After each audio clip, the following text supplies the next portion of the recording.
Well, it's getting to that time of the season, isn't it? It is getting to crunch time in the Bohlin Svenska iRacing-ligan's Oval Series. Just 2 rounds to go. We have a race here tonight and then in a couple of weeks' time, and that will be it for the championship.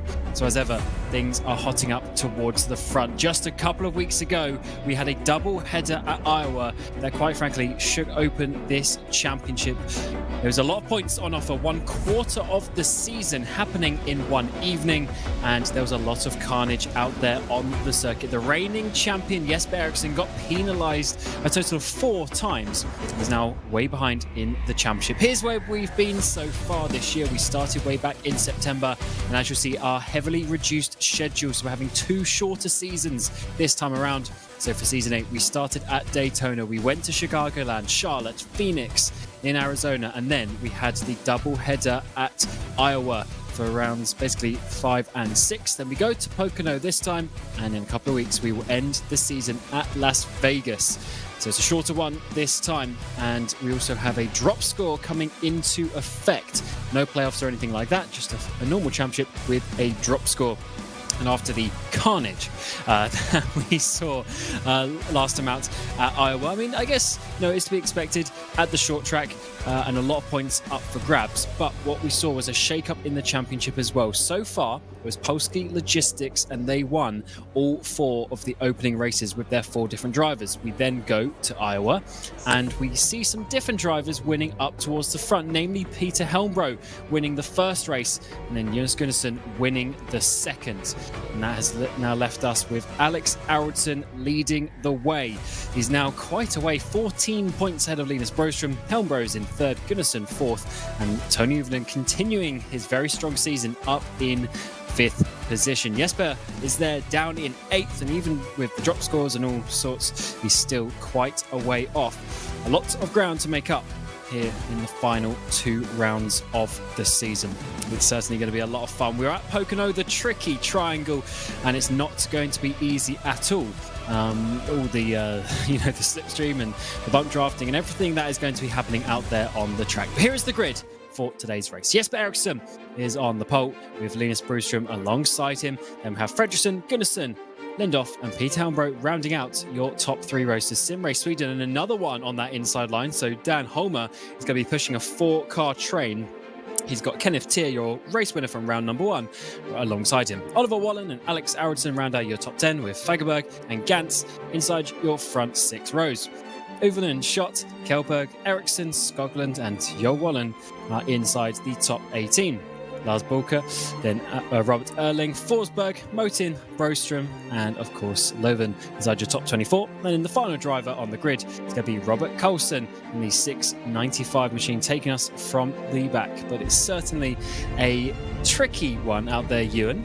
It's not going to be easy, of course. We have a lot of teamwork potentially going. I do remember a few years ago, pretty sure it was at this track a few years ago, all of the Alcantech cars pit off schedule. They got a 6-car train going. They're trying to make something work, but today with the way the stages work and everything, it might be a bit more tricky for that. Yeah, I think that stage is going to provide some interest if we get a long green flag run up towards it, and there's no reason why we can't go the first 33 laps of this race under green. But you've got to remember that we do have a guaranteed caution now when the stage comes out. Now, the reason it'll be interesting is because you can pit here, and this is the only place that we go to on this calendar other than Daytona where this is also true. You can pit without losing a lap if you're close enough to the leaders. So there will have been some calculations going on pre-race about how close do I need to be to the leader to actually be able to pit before I lose a lap. If you're in that distance, especially if somebody not in the top 10 or not in the championship fight is within that distance, they definitely consider coming in with about 3 or 4 to go in the stage before they're not allowed to anymore, and they can then stay out when everybody comes in during the stage caution, and they can come out in the lead. That's where stage racing can become interesting. This is one of the very few venues where that is possible, though. Absolutely. So yeah, 83 laps, 33 for the stage, and 33 is also the fuel number. So you would expect everyone to basically save a bit of fuel in that first stint to make sure that they can get the stage points, but then enough fuel to follow the pace car for a couple laps before pit lane opens. But then after that, it is a bit of fair game in terms of when you make that final pit stop. And because in this race there's going to be 3 stints, and 4 sets of tyres, everyone will have a random set of tyres that they can throw on at some point should we get a late caution. It is going to be a tough bridge to overcome for the likes of Ericsson in the championship, but for Polski Logistics, they're looking good. They've got Aronson and Broström up there, P1, P2 in the championship. They are looking good in the teams as well. So they want to be holding on to that. It is the Triangel-3D triple three, all the threes, stage at lap 33 as well. Of course, the sponsor of this race, Oscar Fredriksson, having a bit of fun there with a long-standing joke, we are told, within the community. The pace truck brings us round turn number 3. Of course, no 4th corner at this track. It's a very tough one, but 25 cars out there on the circuit. They should be able to find their way through, but let's see this. We've got Sim Race Sweden on the inside row as they're going to have a 4-car push to the front.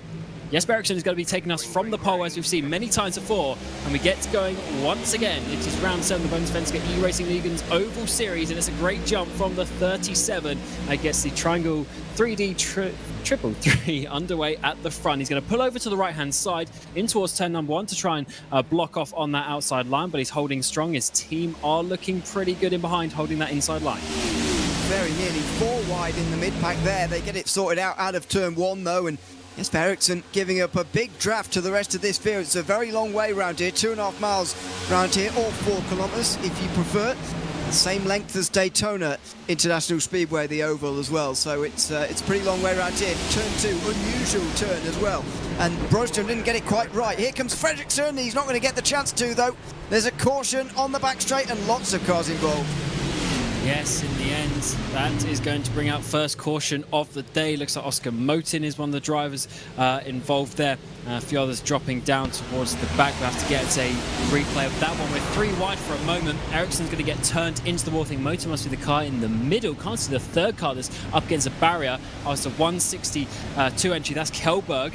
Getting a tag, and is that Gantz maybe? Oh yeah, the 83, Skoglund I should say. The 83, the car's getting pushed up against the wall, and there was a slight second crash just in front of this as well. Yeah, so I guess as they must have been avoiding a bit further down the road that was going on, but it's just a case of not quite accounting for all the space that you need to give either side of you to the, especially to the guys on the outside there, when you're right up next to the wall, and unfortunately, that has given us a first caution of the day.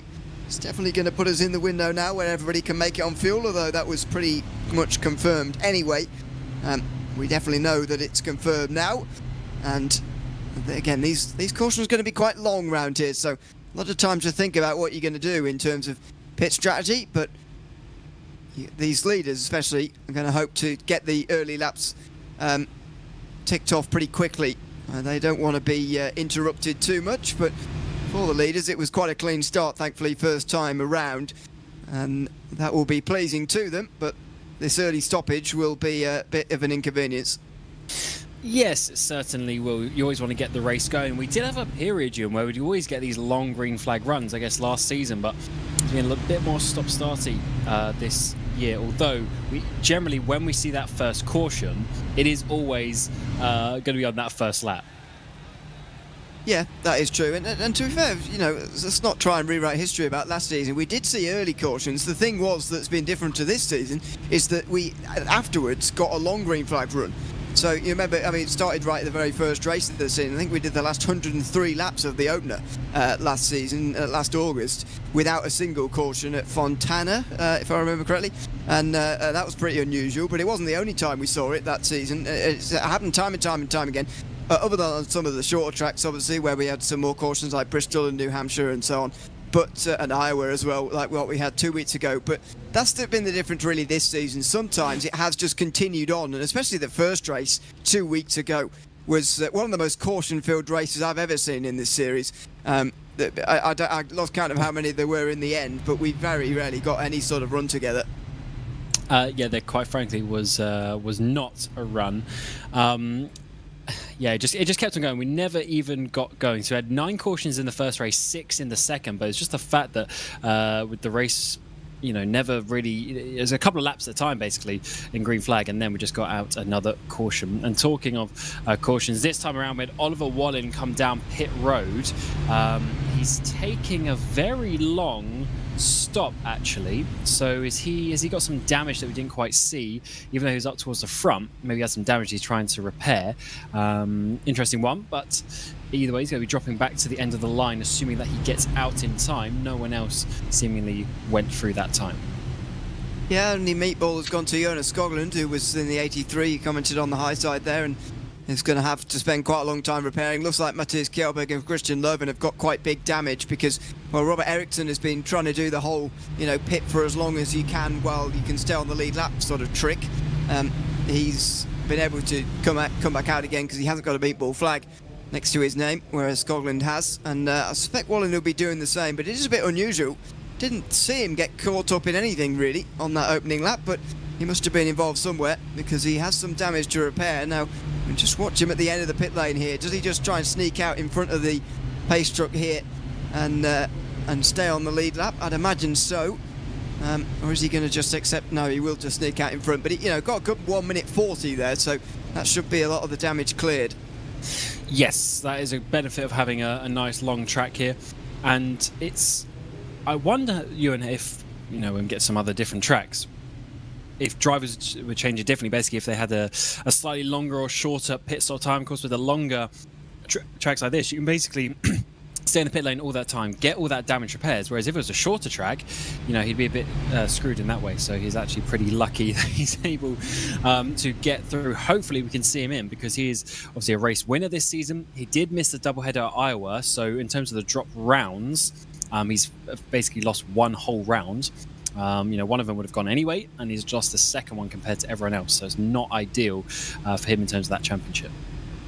No, it's certainly not. And we're really getting towards that business end of the season now, where drop round has been applied, and we're getting to the stage where Arvidsson is starting to build a nice lead. He's kept the lead from the round before last, and Linus Brostom's kept second place as well. But the gaps really aren't getting much tighter for Arvidsson. In fact, they went the opposite way 2 weeks ago. So Linus Brostom now 14 behind. Peter Helmbro is now down to third, 25 behind. Jonas Gunnarsson is up to fourth, but still 27 behind. So these are all drivers who need to take points off Alexander Arvidsson, who, to be fair, will started this race, and indeed will restart as well outside the top 10. Yes, so he's got a lot of work to do, but I'm sure this won't be the final caution of the night. The pace truck is going to come in. Yes, Eriksson's going to underway once again. And the Triangel-3D 333 is going to get underway for the second time of asking. We didn't make it to turn 3 last time. Let's see what we can do this time around. It's a great start for the 37 as he gets an awesome launch. So we have Oscar Fredriksson not doing too much as Oliver Bohlin gets a black flag. That is not going to help his day as we go back to the green flag racing. He's going to drop way off the back of the field. We're side by side for second position as Fredriksson holds it on that inside line, and Brostom might lose this on the exit as they work their way down the back straight. Bohlin could absolutely not afford that because of not only the point situation we were just talking about, but also because he might have still a little bit of damage.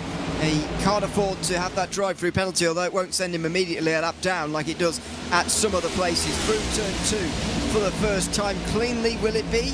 Looks like it as you look down the field, and now they can get into turn 3 for the first time. Each of these corners modelled on a slightly different racetrack around the world. Sort of an elongated Indianapolis through the final corner. Pretty flat final turn through here, and onto the very long front straight again. Oh, as Bohlin comes to take it straight away, and this is going to be painful for him, although he, as ever, he looks fairly calm out there. He was struggling a bit as he came through the traffic a couple of races ago, where he dropped a bit further down than he would have wanted, and once again he's going to have to put his smart cap on as he tries to work his way back. Fredriksson just brushing the wall there on the exit of turn 1. Needs to be careful with that one. Slap the rear in there, pulls in the front. Very easily crash in that corner, but he looks like he's doing okay for now as it's pretty solid out the front. Brostom running a bit wide there in turn 2. He did that on lap 1 as well, actually. Didn't matter in the end. Fredriksson couldn't punish him for it because the caution came out before he could get ahead, but he has done that a couple of times now in the 3 green flag laps that we've now had through turn 2. See what Fredriksson decides to do about that, with Gunnarsson right behind him as well. He's got a real good toe in that 33 car on the way towards turn 1, but he doesn't use it this time. He does not. As we get a few laps under our belt here, this is a bit more like it. We still have one driver down pit road, which is Scotland. He did have the meatball, so he's going to be there for a long, long time. But Kjellberg, Lovén, Erling, Ericsson, Broström, they've all been down pit road. And they're back out there on the circuit. They are the only ones lapped down are Lovén and Kjellberg as well. So this might be, a bit more of a longer race. There's always a big slide there from Gunnarsson in the middle of turn 2. It was certainly a little bit too tight there on the inside. And then just had to square that one up. He's lost a lot of momentum as Lindorf has got the run in the exit of 3. We'll see whether he can use it. Again, it looks like this front 6 have got a pace advantage over the rest of the field, and Tver Eriksson's got an advantage over absolutely everybody. But none of them quite willing to use it at this stage. Everybody biding their time.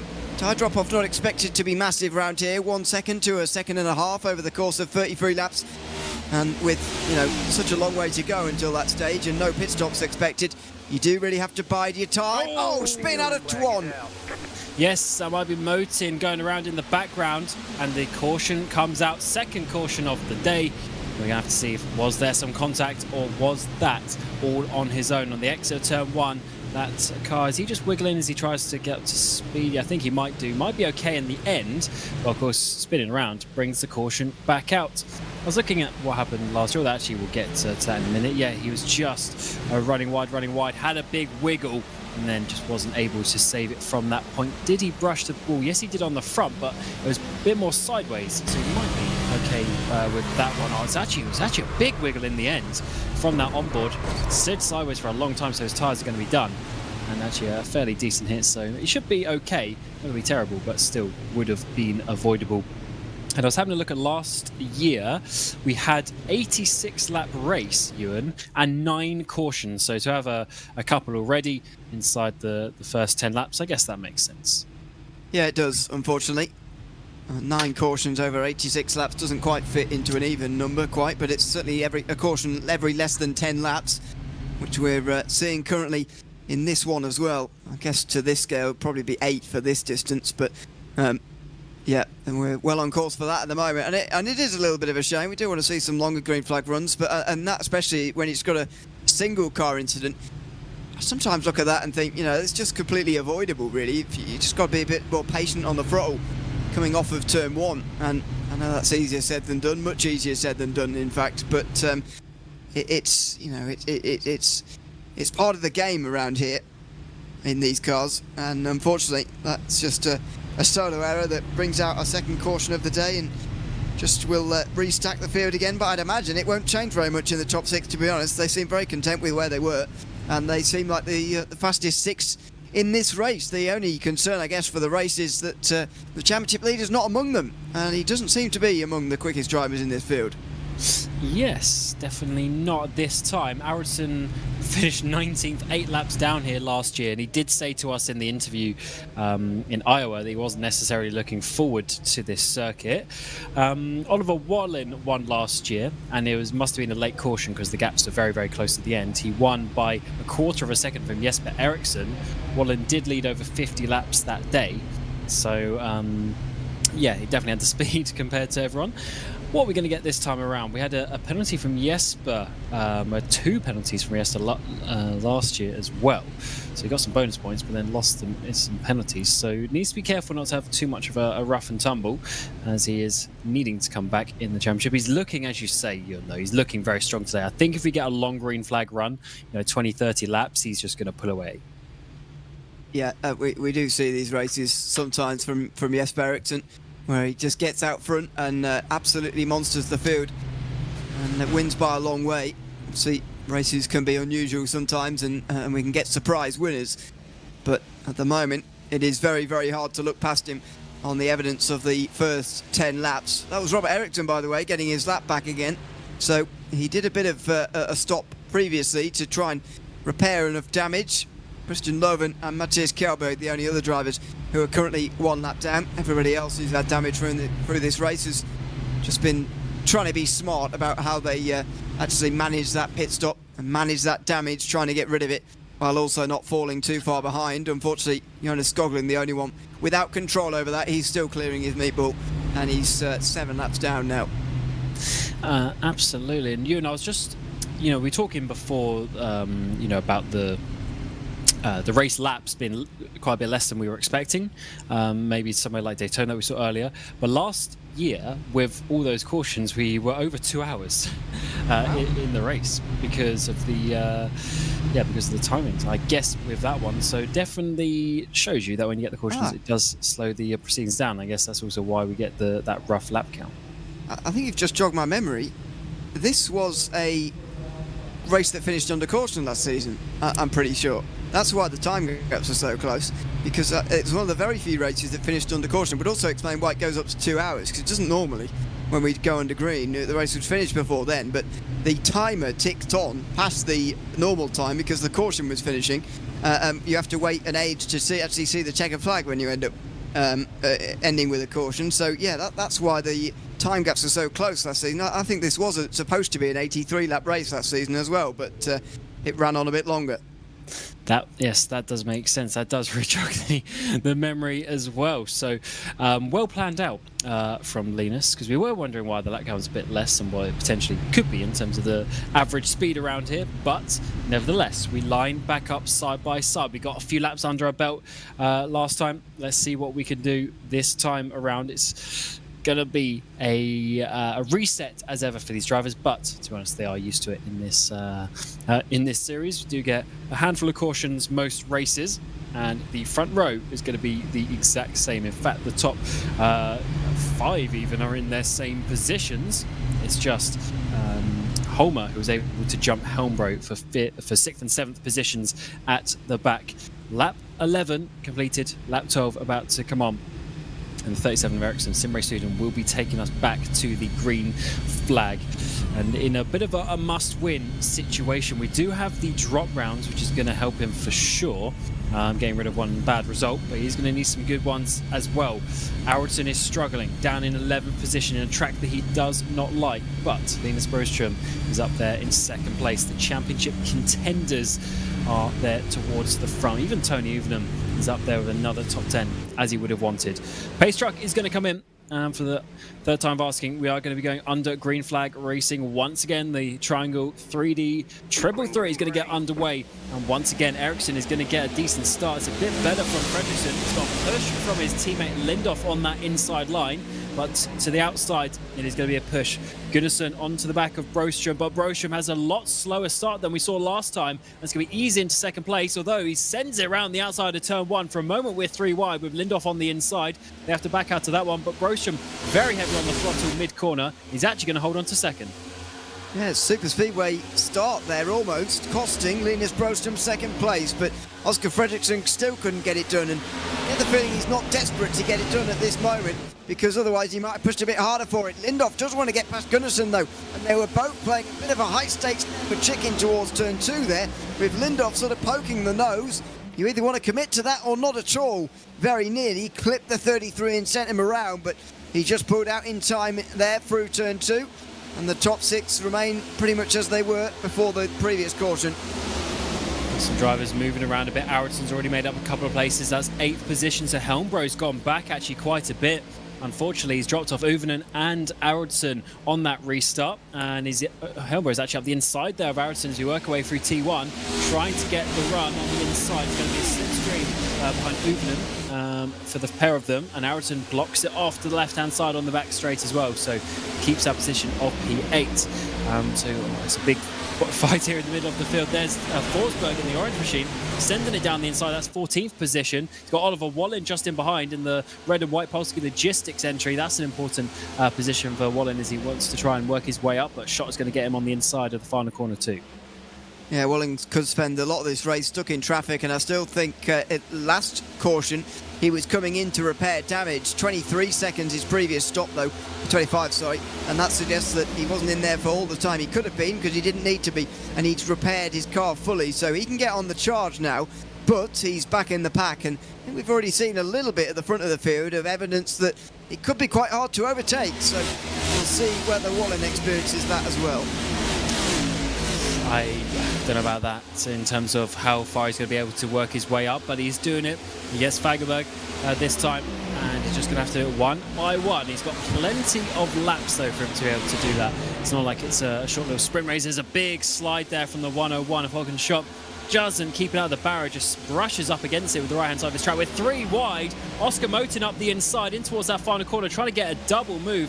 Fagerberg has to back out of that one, and Forsberg won't have the momentum, I'm sure, as we get onto the front stretch. So this is going to be a solid move. Into the wall on the outside. Forsberg goes, but he keeps it in line. That was a hard hit on the wall as well.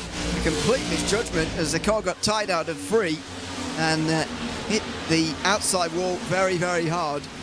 But he's still side by side in towards 1, using that slightly higher line. One of the corners, really the only one of the 3 that you can really use that higher line a little bit better than some other places.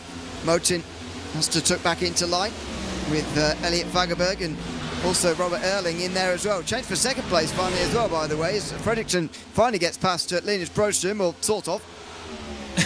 Maybe not. As in towards turn number 3. Oh, there's a bit of a wiggle there as the 112 trying to turn down on the inside of 77, 71, but not quite enough. And Broström's going to hold it strong on that inside line through the final corner. But to the outside is going to be Fredriksson. He's got the run, he's got the momentum, and Gunnarsson is trying to fill the space in behind as well. So Broström is left out to dry on that inside line. But if he's able to brake late enough, he might be able to do so. But no, he's smart and backs in line. But he does lose 2 positions now, down into 4th. Yeah, and that's bad news for Linus Broström, really. He's needing to make up points on Arvidsson, who's clearly not on a great day. But dropping down to 4th, not ideal. You might think, well, we're early in this race. Well, that is true, but we're halfway to the stage already.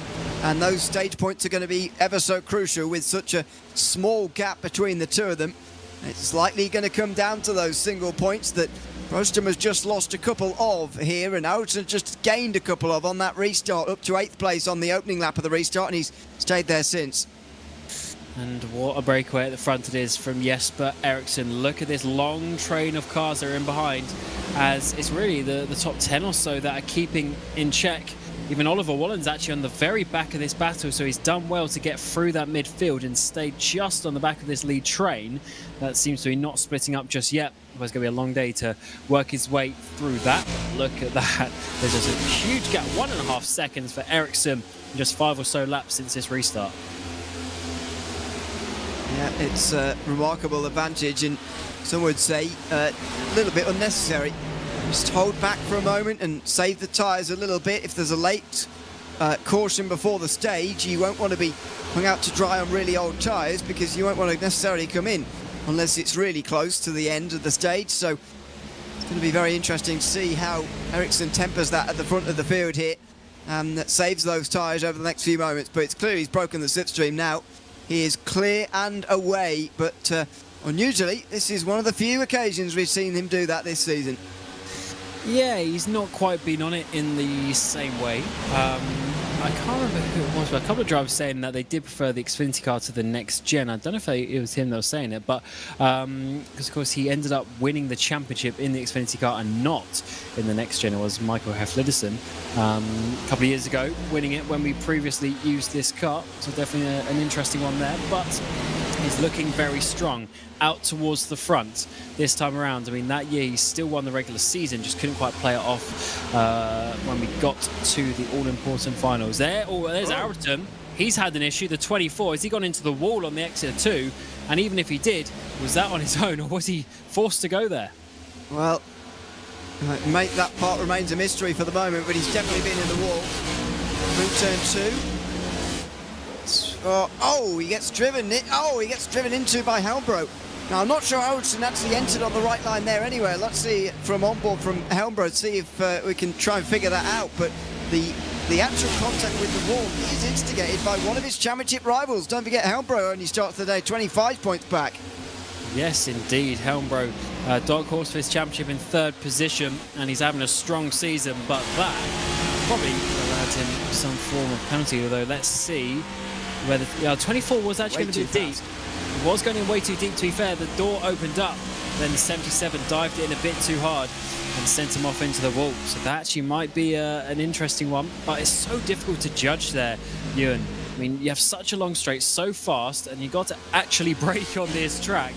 You can definitely get it wrong once or twice. So it's a bit unusual, isn't it, on an oval where you have to properly brake, proper corners, as we'd call them in Europe. It's unusual, but Outen's lost a lot of time now and is damaged as well. Motin's getting past him, and now the objective to the stage has got to be stay on the lead lap here for Alexander Outen.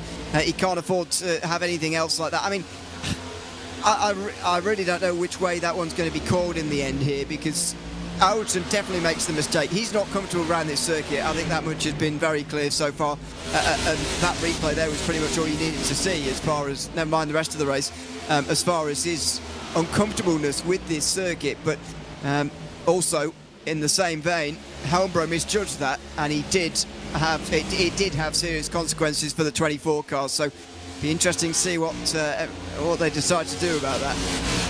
Yeah, the stewards gathered together basically straight after we finished the interviews. They go in there and they work their way through the incident straight away, so not waiting around for days to get the results, which is rather nice. So certainly know by the time we'll wake up in the morning. Helmbro's there now in 8th position so far.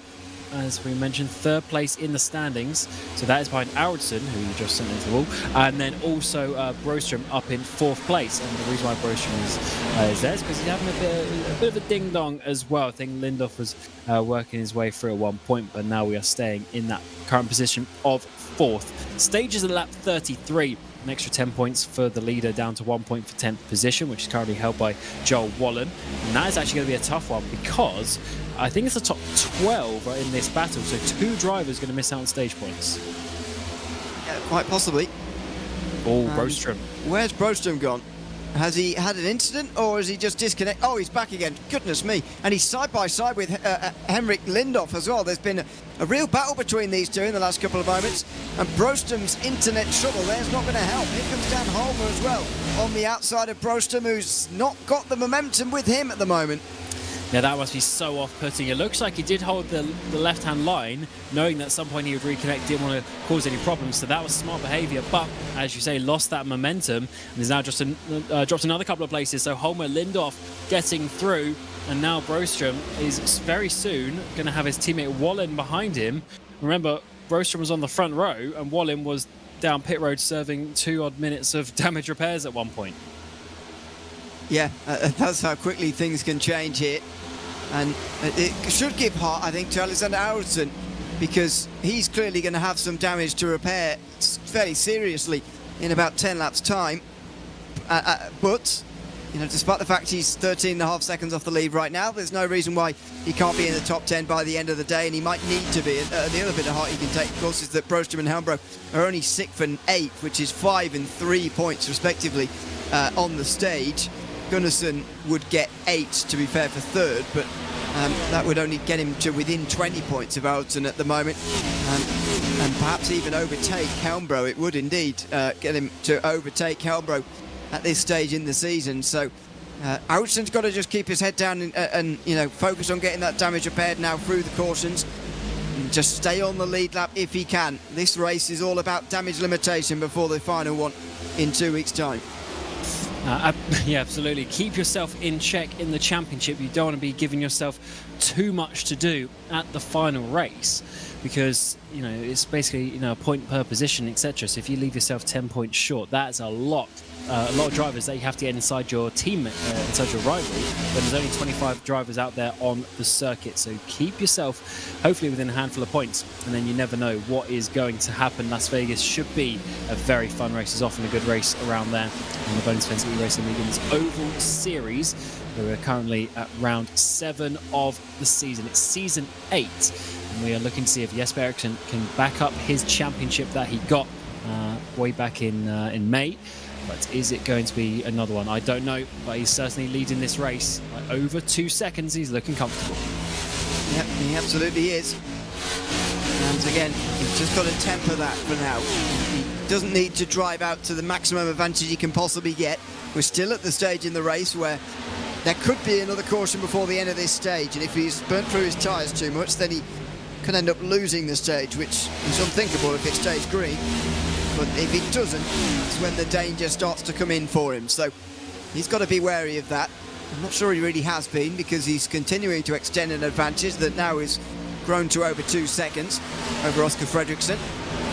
But he probably backed himself anyway, even if there is a caution here, to get to the end with the lead. And in 5 laps time, their window might be opening for a couple of adventurous pit stops from those others inside the top 10 here, or maybe just outside of it, to pit and then cycle to the front through the stage caution. We'll see who tries to play that game in a few laps. Yeah, although if you, we're going to need 2 stints to get to the end. So if you do 2 33-lap stints, then there's 66 laps, and we're already inside that window. So it could be the day for someone to do a bit of a weird strategy, but you never know, because it all depends when the cautions come out, etc. And you never can predict that, especially when the race all calms down a little bit like this. You never know when one small mistake can be had, like Eracingligan and Helmberg. A big slide there from moving, and that is what we're talking about.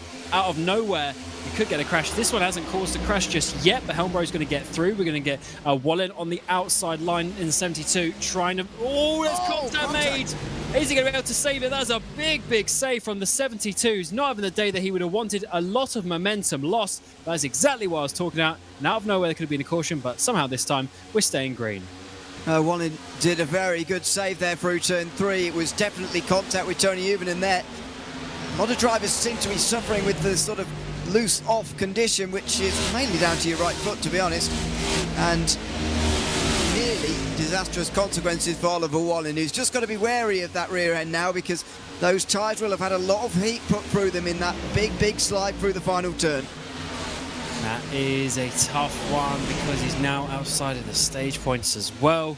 And every couple of points is going to matter. He's having a bit of a wiggle there on the exit of 2. So certainly not helped that situation either. And the laps are counting down very quickly towards that stage. And that's, a shame from the race winner here last season as well.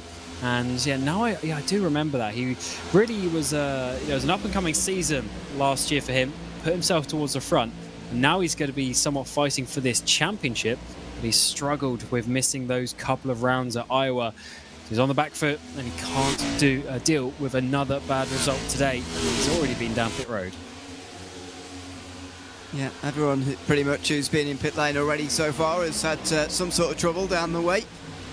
That's going to change very, very shortly, though, as we get to the end of this first stage. Just 5 laps away from that now at the end of this lap. Oh, and Lindoff in the wall. I was just about to comment that he was approaching Gunnarsson here looking a little bit more threatening than previously, but he's just scraped the wall, and Dan Holmer's right there as well.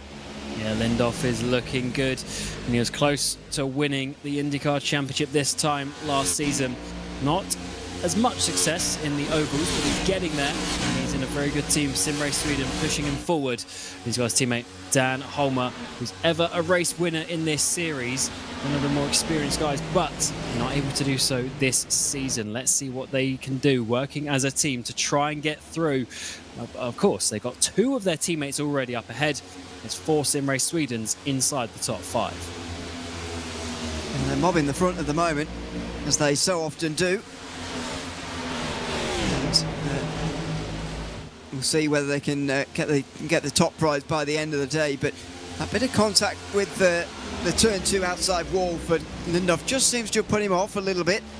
Holmer gets a little bit closer, but that's the good thing for Lindoff here. He's got a teammate behind, which is just going to give him that bit of extra breathing room. His 2nd and 3rd in the championship in the background, battle side by side.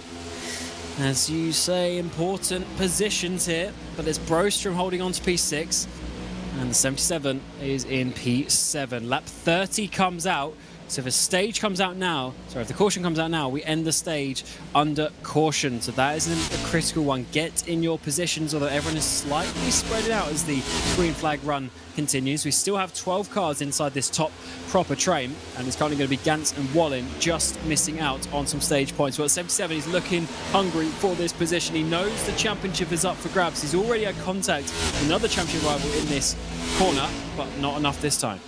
Oh dear, somebody's missing their complete front end there.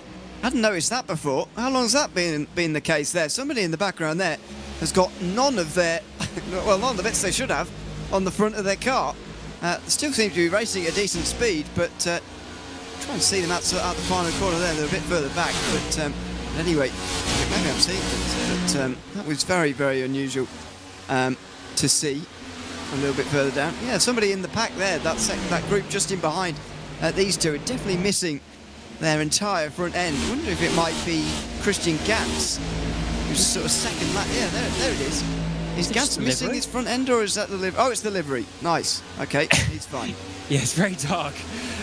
Is it the 38 car? But no, I believe that is all good for him at this moment in time. Lap 31, 2 to go, 5 miles left in the stage. It does look like he's going to be just about keeping himself in position at this moment in time. No one really going for anything, no big moves, big sense. Everyone is getting to that point where they are waiting. They're just hoping they can get to the end of this stint, get some fresh boots on as we go past the stage, but they need to get the last couple of laps done before we dish out those points. Yeah, I must say it's been a little bit discouraging for the prospects of overtaking so far. I mean, encouraging in the fact that we've got a nice green flag run together here, and it's always better racing when you get these long battles evolving like what you see between Gunnarsson and Lindhoff here. But the odds seem to be stacked in favour of the leading driver, and that isn't great news, particularly. Maybe we'll see the aggression turned up a little bit later on in the race, but you know, we're only a couple of laps away from the stage end here. Indeed, we're about to get the last lap, and we're just not seeing that aggression for points at the moment that we'd hope to see. To be fair, Lindhoff isn't really involved in the championship, and so maybe he's discouraged, and Gunnarsson won't be giving him any freebies because he is involved, albeit an outsider for the championship coming in today. But so far, it has been pretty difficult as far as making these moves go. So it's lap 33. The stage is about to conclude, and the top 10 drivers will be getting points at the end of this lap. The Triangel-3D triple three. Lap 33, all the threes, but it is not the 33 there of Gunnarsson who'll be winning this stage. He's got 2 Sim Race Sweden cars up ahead. He's got 1 right behind him as well. And as we come through the third and final corner of the track, there's going to be Jesper Eriksson, who's dominated the pace in this first stage, and even with a couple of cautions, is going to hold on and take the stage victory. A few points still up for grabs in the background, but it looks like it might just be Kenneth Tier, but at the front is the 37 taking the stage victory here at Pocono Raceway Round 7, the Svenska Eracingligan's Oval Series. And across the line in the background, it is Kenneth Tier who just about holds on, and the 49 will be getting that final point. So the stage caution is going to come out. We're going to be taking a bit of reset. The drivers will be coming down pit lane. We'll be going again for the second part of the race. And while the drivers have a bit of a chill, we will take some messages from our partners.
Welcome back to the tricky triangle, where the stage has concluded. Jesper Eriksson taking the victory in that one and locking in 10 points for the championship, and that's going to be crucial for him, especially as Broström firstly down in 6th place. Helmbro is in 7th, and Eriksson outside of the points of the stage.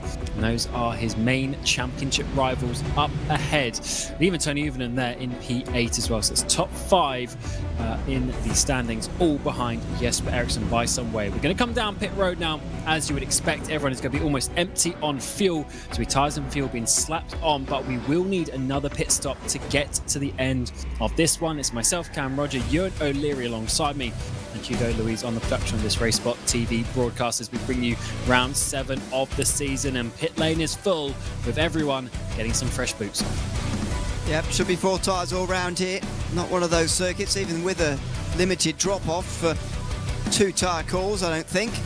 So who's going to win that race off pit lane? Will it be Jesper Eriksson, who pits last, of course, at the very end of the line? It will be. Then followed by Gunnarsson, who gets out very quickly. Dante Forsberg, whoa, where's he come from? I said there wouldn't be any 2 tyre calls. Am I wrong? I think so. He hasn't seemingly, well, according to my timing, he hasn't stopped at all, but I'm not sure I believe that. Yeah, I was trying to look at that stop time as well, but something has definitely gone on there, because he had a way shorter pit stop than everyone, and he's jumped up into 2nd place.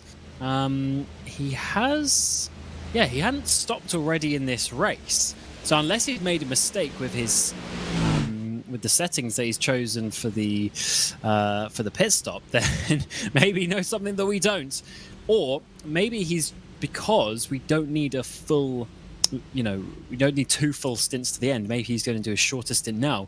We'll have to try and get to the bottom of that one, but certainly that has jumped him all the way up into 2nd place. Yeah, so 45 laps to go, really, when we get back green again. Effectively means you only really need 12 laps of fuel after this. It's quite a short race, really. Or maybe the fuel tanks are just bigger in proportion to the race than normal, but whatever. That's a weird stop for Forsberg, and now it's coming in properly. So yeah. That makes more sense. I think, as you say, it was a mistake first time round. Yeah, I think he just didn't click the right buttons. He obviously took no fuel or no tyres or whatever, and that is a big, big shame, because he was, looking good for a moment there. I guess he would have been back in the pack anyway if he had done the proper stop. But, yeah, bit of a shame that he's now going to drop all the way to the back with such long, cautions and everything. He's just going to be at the back of the line, and he will have to work his way through. We do have Matthias Kjellberg, who got a black flag at some point. There's someone else, I missed who it was. Someone else got an end of line penalty. I think it was Loven. Got an end of line penalty as well, although he's still currently down pit road. So definitely a few people having some tricky moments there. It is the tricky triangle after. It was lap 37, and 37 leads the way. And Ewan, do you think anyone can challenge Eriksson if we keep on with these longer green flag runs? Well, it doesn't look like it, does it? To be fair, we've got a different driver in 2nd this time on the outside. Linus Broström's not there, and this time it's Jonas Gunnarsson. So not a teammate, of course, so maybe that will provide a bit of different challenge. And of course, he's a big player in this championship now. Just to run through the points very quickly before we go back green again. Gunnarsson's now 19 behind because he picked up 8 in the stage. Linus Broström is now just 9 points behind. He picked up 5 points in the stage. He held off Peter Helmbro, who picked off, therefore, just 4 points, and he's 21 points behind. So Gunnarsson now in front of Helmbro in the standings, but Broström only 9 points behind Eriksson, I guess is the headline there. Indeed, and Eriksson down in P20. He was in the wall. He would have taken a lot of the damage repairs that he did. He had a minute and a half of damage repairs taken. Is there going to be any more on that car, though? That is important, but he's only just catching up to the back of the pack now, so he's timed that perfectly with the amount of damage that he took at the pit stop. The pace truck is going to come in, and the second and the final stage of the day is going to get underway as we have 45 laps of action to take you to the end of this tricky triangle here for round 7 of the season. Eriksson is going to take us underway from that inside line. Gunnarsson hasn't had a good start. He's been pushed all the way along, but I think it's Holmer on that outside line. So Fredriksson's going to have an easy run for P2 as he works his way through the first corner. Got Broström working his way down on the inside line. He might get a position for 4.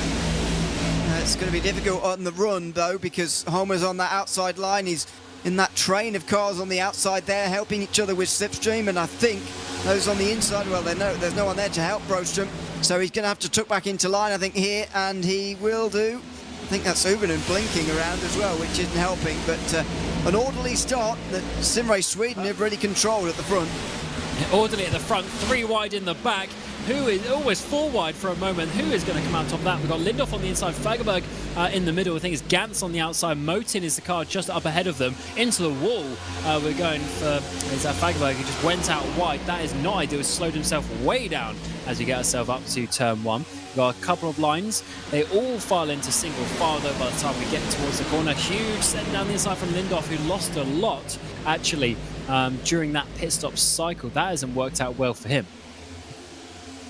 No, it certainly hasn't. Didn't see in the pit stop actually why he dropped so far down, but his lane time was 53 seconds. I guess he couldn't find, and that, by the way, is over 10 seconds longer than most people's. I wonder whether he just couldn't find his box, but now he's going to have to work his way through the field. Fagerberg going a little bit wide there. Should allow Lindorf to have a go, as Bohlin, meantime, having a go at Linus Broström, who's really starting to struggle in this race. Yeah, Broström's not at the pace he would have wanted. I guess you could have said that most races this season. He has won a race, but he won that race purely by the fact that he wasn't on pace. He had to do a different strategy, although it worked out that time with the cautions and everything. But today he's dropping backwards again to P7. Joe Bohlin, he's having a stormer race. He's up 12 positions. This might be another one as he tries to work his way through. That's going to be 6th place in the 43 machine. He's going to come up wide, leaves enough space in the end on the outside for the 71 machine, as we're getting a bit of 2-lane action there for a minute. Drivers trying to make some moves. Can the 43 complete this, though, down in towards turn 2? No, it looks like the 71 cuts that off. Yeah, able to keep 6th at least, but Broström's got to be concerned about this. It seems that his pace at the moment is wanting, and in the background it is still carnage. Orderly at the front, as you said, but in the background there's all sorts going on back there, and that's where some of the big names are in this race. Alexander Aronson still down in 19th, now 20th as Bjorn Broström gets past him. It's just not the restart that he needed. As we get towards halfway, there's not that long left in this race for him.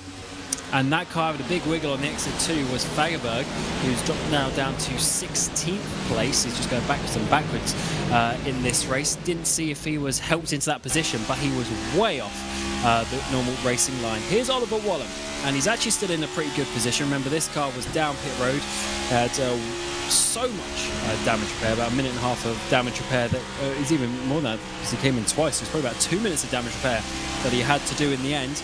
He's actually got the run here on the inside of Gantz in towards the final corner. As ever, Wallen looking so cool, calm and collected. Has a big wiggle on those. He dives it into turn 3, holds the line down the inside. He's going to try and follow Peter Helmbro onto this front stretch. The car must still win his outside because he didn't go up to the wall, and yet Gantz gets the run. So 72 wasn't able to keep that momentum. Yeah, that looked very uncomfortable for Oliver Wallen on the way towards turn 3 there. Very uncomfortable. You never want a loose car on the way into a turn like that, to be honest.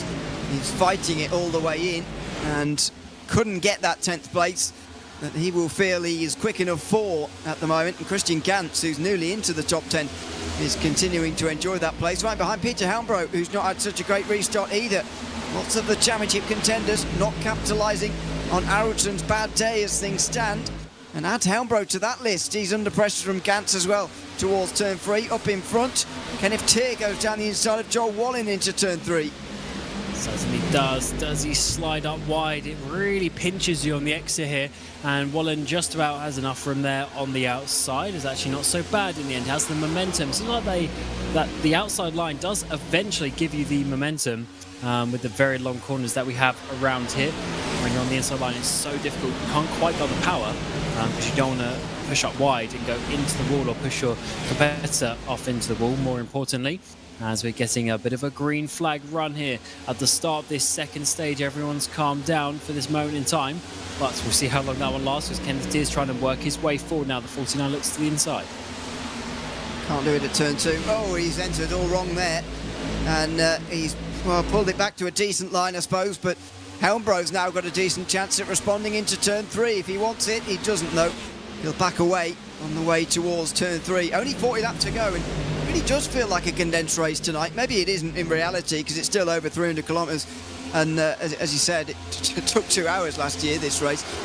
But it feels like a short race to me. And it feels like the intensity has been up higher from earlier than what we normally see. That is true.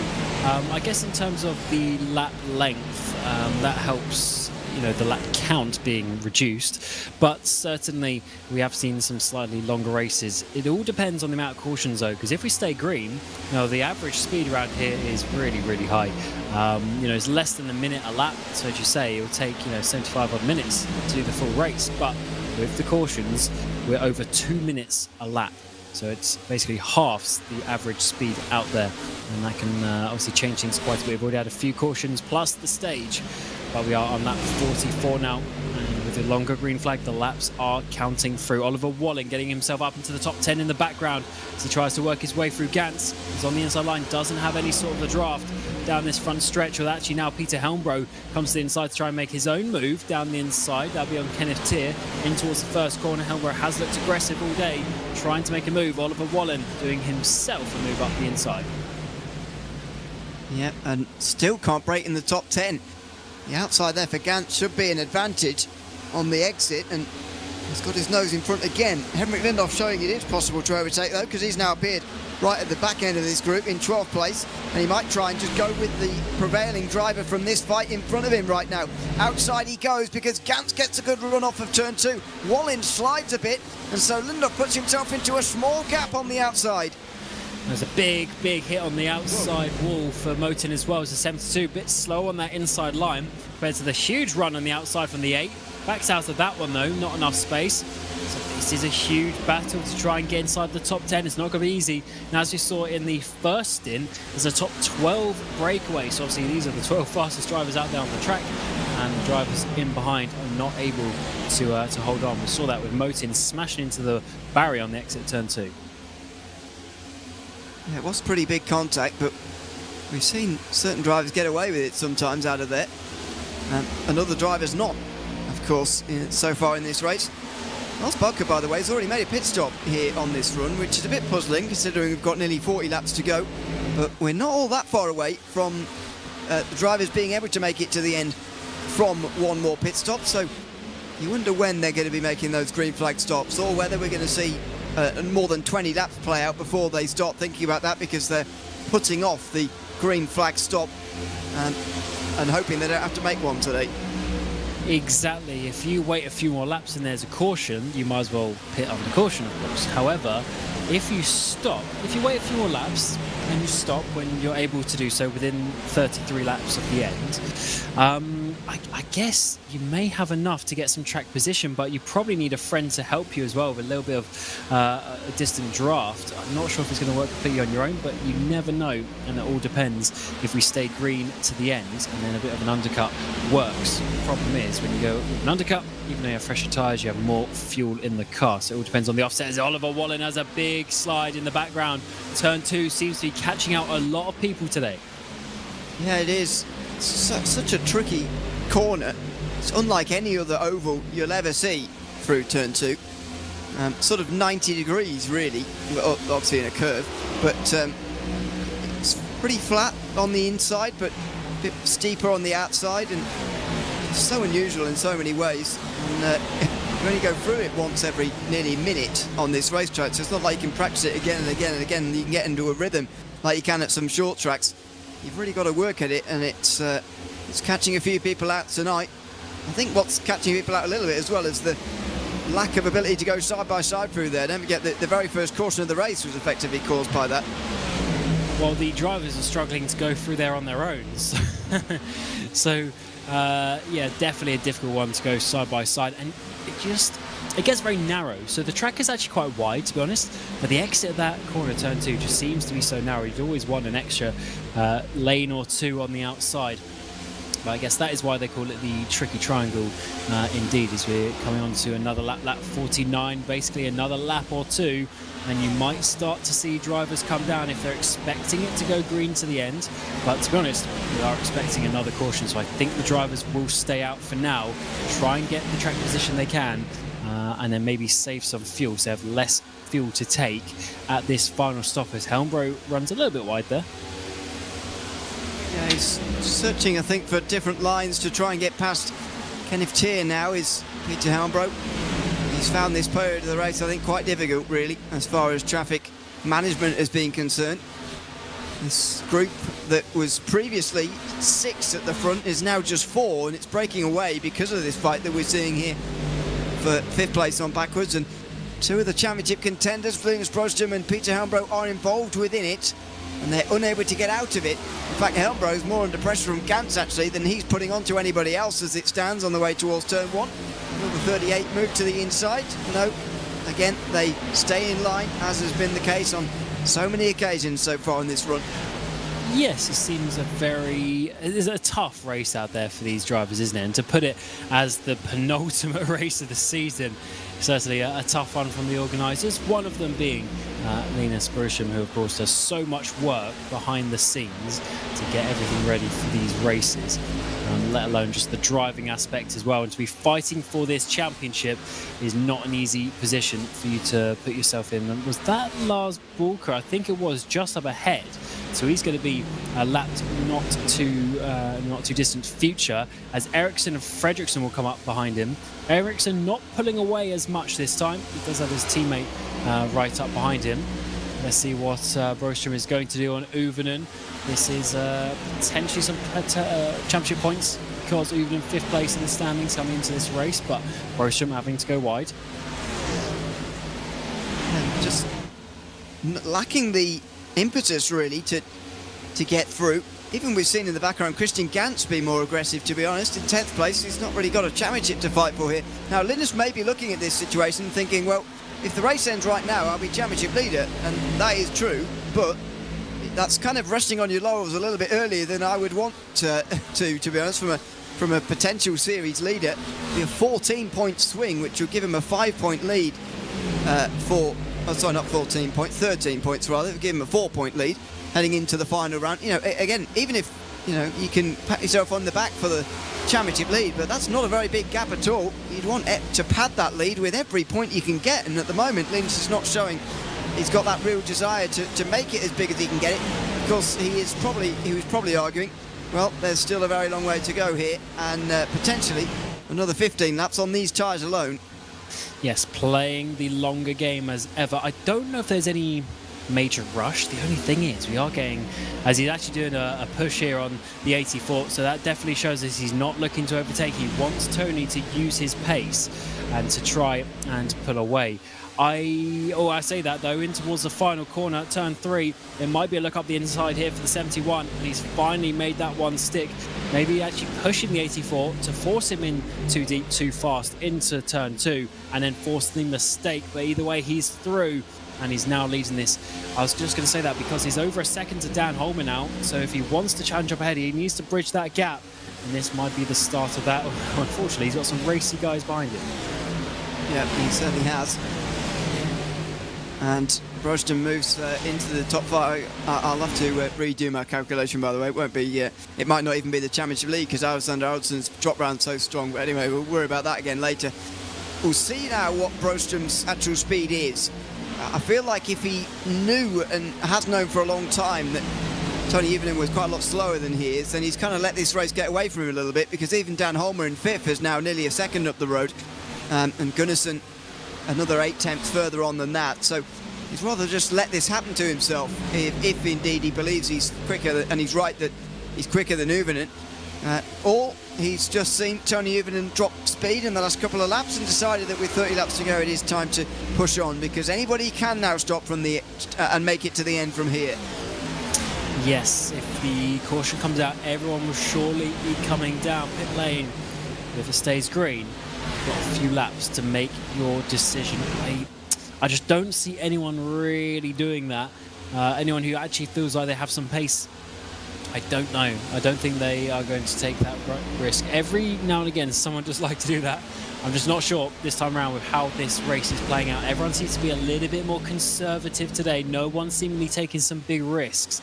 They're all seeing the difficulty of the race and they were just trying to get to the end more so, rather than being in such control that they have the freedom to make some big decisions. It's going to be lap 55 coming out of 83, the Triangel-3D 333, thanks to Oscar Fredriksson, who's currently second in the race, about a second off his teammate, but is actually pulling away. So Gunnarsson not able to hold on. Gunnarsson easily leading, but this battle for the back end of the top 10 is certainly quite hot. It is. It's been the group of the run so far. Ones to watch, but even within this group, it's not been overtakes galore by any means. It's been pretty difficult tonight, despite the very long straights you get round here. As I mentioned before, it's a 2.5 mile racetrack round here. And there's only 3 corners, not 4, so the straights are very, very long. And the draft just not having as much of an effect as you'd hope to see at a circuit of this length.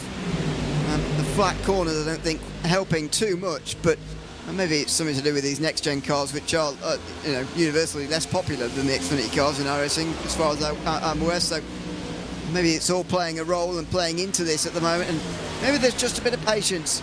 Maybe it's going to get loud later on, because it's hard to imagine if there's a late race restart or something that it's going to be a quiet finish. Oh yes, everyone always likes to play for that final 5 laps or so.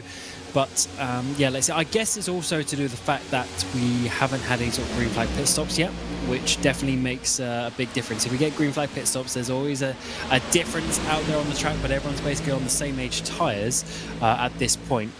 Everyone inside the top 19, all pit at the last time of asking, which is obviously the caution, and no one has done anything different. So it's all about just driver to driver pace at this point, rather than much. And with low tyre wear, low drop off, there's no real difference in between these chassis.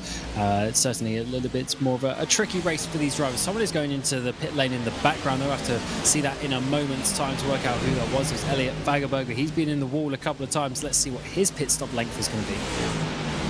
Yeah, we'll find out in a moment. If it's long, then could be a chance for Alexander Aronson to pick up another place. But as I mentioned, unless he finishes sort of 14th or better, he'll be taking his drop round as things stand. Be a worse result even than what he managed at Chicagoland in the second round of the championship this season. Here in the meantime comes Lindoff again.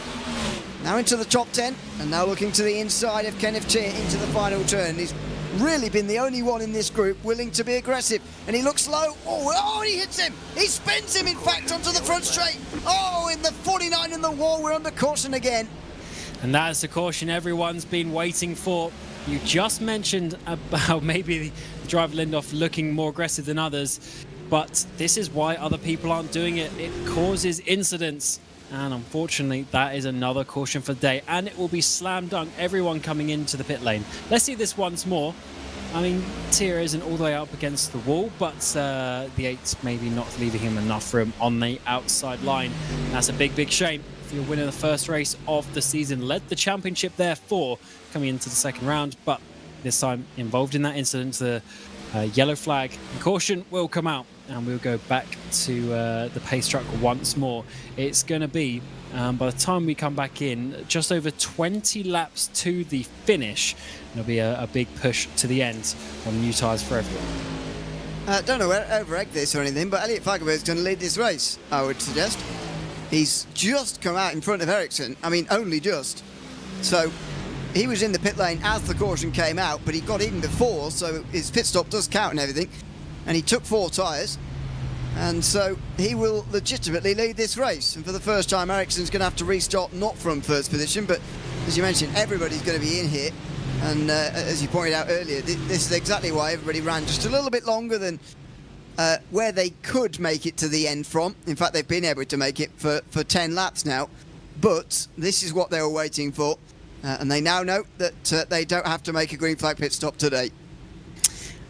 And that is the nicest thing for some of these drivers, although we would like to see some green flag stops. But as ever on a track like this, you'd expect that, to be honest, with such long stints out there on the circuit. At some point you are going to get a caution. So yeah, caution comes out, we're going to get so that was about a 22 lap stint or so in total on the tyres. So about 20 laps of green flag run, which is basically what we're going to get to the end. So it's actually split pretty nicely at half distance from the stage to the end of this race. Yeah, it's split the final stage up quite nicely, I suppose, but it would have been nice to see the green flag pit stops and see how it would all play out there. But the chance to see a new driver restart from the front, I think, will be equally as interesting here as well. So we'll see what happens as they decide to come in. I can't imagine anybody will stay out. I mean, they can only stay out for another 10 laps on the green anyway before they start to run out of fuel. So you're really setting yourself up for a hiding if you stay out here. And it's not even worth the saving of the set of tyres, because they've still got 2 sets each in the pit lane for just 24 laps. Yeah, that is that is very true. So everyone is going to have that extra set should we get another and final caution a bit later on, though I don't think that's going to be the toughest decision in the world. Hopefully everyone makes their pit stop, because it's Gunnarsson. I say that. Gunnarsson, big one. I mean, there's so many cars there, it's very easy to miss, and he's going to be dropping back. There's going to be so many cars in the line as well. Everyone's bumper to bumper. He's really going to lose a lot of time there. There comes Fredriksson. Is he going to beat out his teammate? Yes, he does. So it's not even going to be Ericsson. Homer even. Yes, you're right. Homer has jumped. So that is an interesting one with how he was able to do so. Maybe saved a bit of fuel. He only had a 9-second stop. So you say 5 seconds, or was it just 2 tyres? 2 tyres, got to be 2 tyres. You won't save that much in fuel because they wouldn't need a full tank. They will have been waiting on the tyres there. 14.5 seconds. So that's 2 tyres from Homer. A disaster from Gunnarsson, who is, I don't know where he is. He's a long way down. 11th. Ouch, that's a bad pit stop from him. But a great one from Homer. And look who's leading. Alexander Ericsson is at the front of the field. He didn't come in fairness. Not entirely sure why, and surely he will be in this time round, because that actually allows him to... The pit lane's still open, but it allows him to stay in the pit lane for a little bit longer and clean up the last damage repairs, which he's still got to do. There's still some damage and scuff marks on that front right fender. Yeah, because he doesn't have enough fuel left in the tank for there to be a benefit if he was to stay out green and then get another caution. But maybe he just wants to see what happens. Well, well, he's led laps now, I suppose, so there's 2 points. Yeah, that's a fair point. But I mean, in some ways he doesn't really have anything to lose. The race wasn't going his way anyway. Just stay out, see what happens. Maybe he gets another 10 laps, then there's a caution right at the end of what his stint length would be. He can slap on some new tyres, maybe some other people come with him, and he's somewhat back on strategy. The issue is that if he's then the only person to pit, then there's not going to be very long, only 10 laps to come through the field at that point, if that was to happen. So, we have 2 drivers at the front, Ericsson and Fagerberg. They did not stop. Fagerberg stopped 4 laps ago, so just before the caution came out. So he's actually able to go to the end, and that is a legitimate position. Whereas Ericsson still owes us a stop to get to the end. There's no way he's going to be able to stretch it that far. So he is hoping for a timely caution. But even then, it's not looking good. He just wants to get involved at the front and see what can happen after having a disastrous race at a track he doesn't like. Yeah. It sounds like a very appetising evening, doesn't it? 22 laps to go, and I think he has just decided this has been such a disaster. I'm going to try and just see what happens here. At the very best, he could probably prevent one of his rivals from winning by defending from them hard. I'm not sure if he's minded to do that or not, really, but we'll see what happens when the likes of Linus Broström inevitably get up to the back of him, because Broström's restarting from 5th place here. He's really hung in this race. He's at large portions of this race been not the best driver inside the top 5, but he's nevertheless stuck in with these guys, and these late runs can produce unusual results. Broström's ability and his so the reason why he's good is because he can have the long runs, he can have the consistency that others do not have. But let's get the pace truck in. Let's get back to green flag racing once more. And Alex Ericsson and Fagerberg from the front row did not stop that caution. Will get us underway from the front. The 24 gets a huge jump at the front. Roaston's going to move to the left-hand side even. He's going to try and make a move already on Holmer in towards the first corner. That'll be a huge send from the Pulse Logistics driver, but he does not make that move in towards turn 1 with 3 wide, with that's Ericsson on the outside line, trying to go all the way around the outside of Fagerberg. Be careful, boys, you're 3 wide. Hopefully they know that as we work our way down the back straight. Ericsson holds on to third. Big trust put there in Ericsson by, or in Fagerberg and Broston by Ericsson. Oh, and there's a big stack up. Overland very nearly into a big accident there as they all go through turn 2 and just about get out the other side again.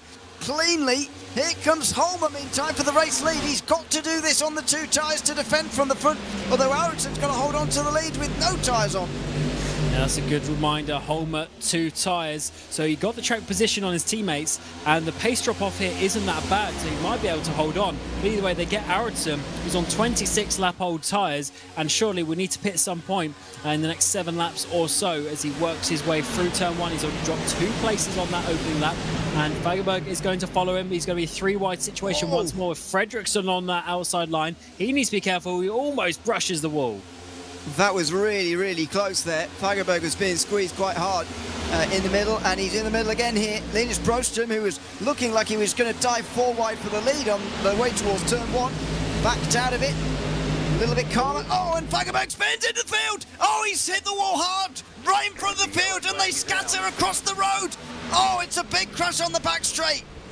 We've got Erling, we've got Bohlin. Peter Helmbro is involved in that one as well. 3rd place in the championship coming into tonight. Dante Forsberg. Gantz has got the meatball, and that is big. And I tell you what, Ericsson is going to be coming down pit road as well. And with the amount of drivers going to be down there, it's actually probably not going to work out too badly for him compared to where he was last time, although that wasn't a long run, just 3-4 laps, and then we go back under caution. There's going to be a lot to unfold there. Håkan Schott was also involved, and Oliver Wallen maybe as well. We've got, 4 drivers with meatballs, and maybe there will be more who are involved with lighter damage. Try and see where this all stems from, but I think it's purely Fagerberg losing it on his own. He's so nearly clips Lindhoff. He spins in front of Gantz. Helmbro doesn't have anywhere to go, and it's the avoiding action that everybody else takes that takes a lot of the others out of it. Joe Wallen was one of those. It's a hard impact, though. You know, when the rear end of the car getting hit lifts off the ground, and it's a fast impact. I'm trying to work out whether Lindhoff actually hits Fagerberg into a spin or whether that just happens on his own. But look at Gunnarsson as well there, by the way. On the left-hand side, he just snipped round the left-hand side of Helmbro, who was spinning. That could have been 2 of the championship contenders in one go. Gunnarsson made sure it was only 1. So Wallen had small contact at the end. And who was the other driver that I was going to mention? Someone else. Oh, yeah, Uvenum. Tony Uvenum as well, having a big contact. Let's see this. So this is Gunnarsson of 33. He's somehow going to get hard left enough to avoid all of that incident. You can't really see it from that angle, but the rear angle would be absolutely terrible to watch if his corner almost getting hit.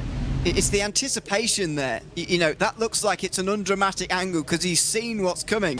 He saw where Fagerberg was going, and this is what happens when you're sort of not anticipating what's going on. I mean, brake, for goodness sake. But he got through. He didn't brake, and he got through, so he'll be batting that back at me, I would imagine. But yeah, I mean, nobody braked there in the midfield, and that's what happens. But neither did Gunnarsson. He avoided it. So you know, there's more. You know, there's more to this. Obviously, they're also losing control in avoidance. Robert Ericsson just about gets away with that by scraping along the right-hand side wall. But you saw just in front, Joe Wallen wasn't anywhere near as lucky and had quite a big impact there. Absolutely, and this is a lot to unpick in terms of the order that they're going to be coming out. But there's so many drivers down pit road. As I said, I think Alex Harrison is actually going to be somewhat okay, considering the incident. And is that an engine that's gone? Someone's engine's gone. Is that it's a Simrace Sweden car? I can't actually see the number because there's so much smoke. I think it's a 101 because he had a white number on the side. I think it's the 101. He's a driver with a meatball. Yes, it is the 101, although that's different livery. But yeah, definitely Hock and Shot. So wow, big change there, Ewan. Although at the front it's still Sim Race Sweden 1, 2, 3, 4. Well, it's even more Sim Race Sweden at the front now. They've never been like this before in this race, I don't think. 1, 2, 3, 4. So yeah, very interesting to see what's all going to happen here. Alexander Alson's still repairing damage down there. It's nowhere near as bad as the guys who've just got caught up in that latest crash there. And there'll only be 17 laps to go to the end, and Alson's going to have a better car than most of those guys are going to have. So he's going to get a better score here today than I think what he did at Chicagoland, where he led 11 laps, therefore got 2 bonus points, and he finished 12th. So he's done the leading laps part here today. Now the other part is finishing 12th. At the moment, I think he is 12th as he comes out the pit lane. So it's pretty much equaling his drop score, and that does still give Broström and Gunnarsson a decent chance to gain points. Absolutely. It's a tough old track out there today. A couple of drivers just sneaking out before the pace truck. All of them, actually. Is out Wallen, both Joel Wallen, Oliver Wallen, Aronson, and I can't quite see that last guy. It might be Broström, 41 of Bjorn Broström, who's just sneaked out in front of the pace truck. As we're going to go side by side to the end of this lap, we're going to go racing once again, and hopefully all those drivers can catch up to the back of it by the time we get round, but they should be able to do so with the slowness of the pace truck. And look how little cars are in this front field now, Ewan. That was a lot of carnage right there. Yeah, it's like a super speedway race, isn't it, when you've seen the big one and suddenly there's nobody in the race anymore, or it feels like it. That's just what the damage has done to this race. Only 16 cars still on the lead lap. A lot of them that are down on pit lane are suffering with big damage here. Only one driver involved in that crash who got a meatball has been able to clear that. Tony Uvenen's only just cleared that now, but he is already a lap down. Peter Helmbro, importantly for the championship, is a lap down as well, and you might say that with that crash, his championship hopes, although slightly slim as they were, they may have just gone up in smoke there. This is quite remarkable, the tricky triangle, and the drivers have not caught up fully to the back of this pack. Only got 10-20 more seconds to be able to do that. Those who were trying to get the damage repairs, but it's lap 66. It'll be lap 67 out of 83. The Triangel-3D 333. Oscar Fredriksson sponsoring this race, currently in 3rd position, and it is Sim Race Sweden 1, 2, 3, 4, 2 by 2 as we come around the final corner, turn number 3. The pace truck will come in, and we will get going once again. The drivers in the background racing to catch back up as they get there at the perfect time. It's going to be Dan Holmer, 2-tire Dan Holmer, to get us underway at the front. He's got 3 teammates in behind to try and hold on. Surely Sim Race Sweden can win this race with one of those drivers. Let's see how they want to play this, because they've got Broström and Gunnarsson, who's recovered from a dodgy pit stop earlier, to be battling up towards the front once more. It's a clean start, though, from everyone inside the top 10. It is on the way into turn 1. What about on the way out with some damaged cars in the background? They're all okay. Gunnarsson in with Broström, nose to tail, as they try and break into the Sim Race Sweden domination we've got out front now. And it's just a shame for them that they haven't really got anybody involved in the championship fight. Dan Holmer and Jesper Eriksson are closest coming into tonight, 63 and 64 points back respectively. They are pretty much mathematically out of the equation even this early on. So it's just about the race for them. And at the moment, Holmer is holding on with those 2 tyres. That's what we like to see. And that definitely shows you that the pace drop-off isn't so bad, with, I guess, the left-hand side tyres, especially with 3 corners, don't do so much, but there will still be a slight pace disadvantage from him at that time. Lindhoff is looking good up the inside of Fredriksson, trying to have a bit of a run on his teammate.